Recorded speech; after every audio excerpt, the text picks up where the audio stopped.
tunafanya mazoezi tukiwa na utayari wa kuwafanya muwe salama wakati wote.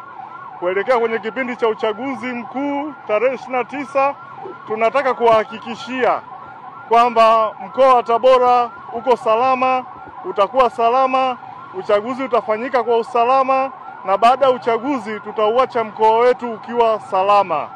Hilo ni hakikisho ambalo Jeshi la Polisi mkoa wa Tabora tunalitoa kwenu, mkatimize haki yenu ya kikatiba ya kupiga kura kwa usalama, na baada hapo kila mtu arudi nyumbani. Lakini ni wasii na kuwakumbusha, hususan kundi la vijana, msijihusishe na uchochezi wa aina yoyote unaweza kufanyika kwenye mitandao ya kijamii. Hilo ni kosa la jinai na utachukuliwa hatua za kisheria endapo utabainika kufanya jambo hilo. Tusijihusishe, tusiogope kwa maneno yote yanayosemwa ya kiuchochezi.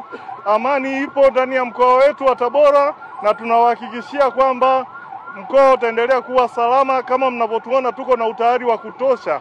Jeshi la Polisi litatimiza wajibu wake kwa kuheshimu sheria na taratibu za nchi zilizopo.